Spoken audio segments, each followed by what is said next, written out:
তার ওষুধ লিখে দিবেন, ভালো খায় টায় দেখেন, যদি না করে তাহলে আবার নিয়ে এসে ওষুধ লিখে দেবেন, ঠিক হয়ে যাবে। না, আমার নিয়ে যেতে আপত্তি নাই, আমি রাখতেও চাচ্ছি না, বুঝছেন? আমি রাখবো কেন?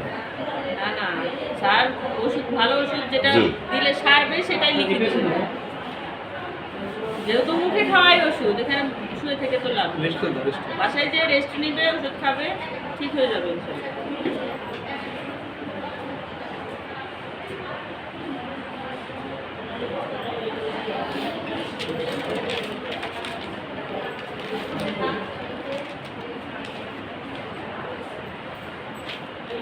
ইনস্টলের আর ফাইল দিয়েছিল নাকি? ইনস্টলের ফাইল তিনটা দিয়ে গেল তো যত ফাইল শেষ ছিল কেন কোথায়? এই আমাদের ওই ফাইলগুলো সরা দেই, আমাদের ফাইলগুলো সরা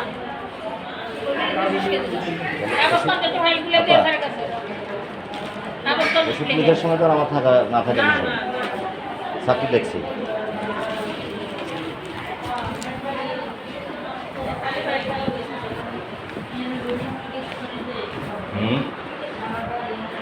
বিষয়টা হলো ব্যথা কমছে তোমার? না, ব্যথা তো কমছেই, তখন না পেটে দিছে। না, উনি ওষুধ লিখে দেবে, বললো যে আপনি বাসায় নিয়ে আপনার ওষুধগুলো চালান, রেস্টে থাকবে যে অবস্থায় আছে, আর ইনশাল্লাহ ঠিক হয়ে যাবে। আর আপনি যদি কোনো সমস্যা হয় পরে, হ্যাঁ, এমআর দেখি কী পরামর্শ দেয় দেখি। উনি বলছে না না চলে যাবে না, উনি লিখে দেবে, বললো যে আপনার এখানে দাঁড়ায় থাকার দরকার নেই, আমি ওষুধগুলো লিখে দিচ্ছি।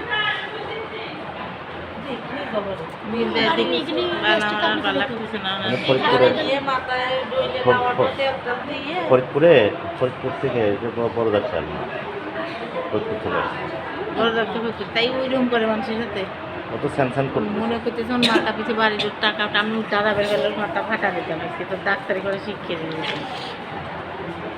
সকালে আপনার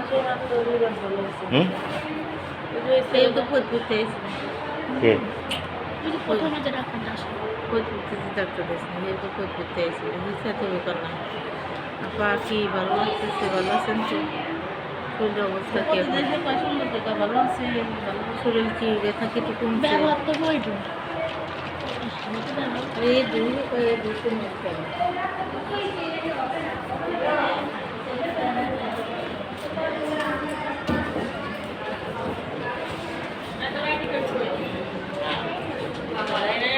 টেমপ্লেটও দেয় নাই, কিছুই দেয় না। খুব ভালো রাত 12টা 1টা 2টার পর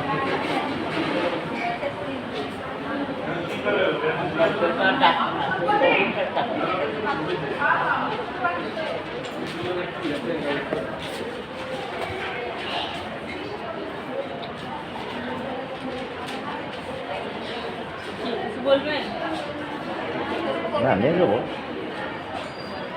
আশা করি যে কি রিপোর্ট হয়েছে আপনার? আপনার আপনি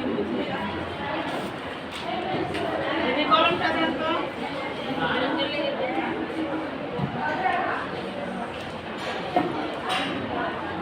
আমি বুঝলাম, আমি তো ডাক্তার না।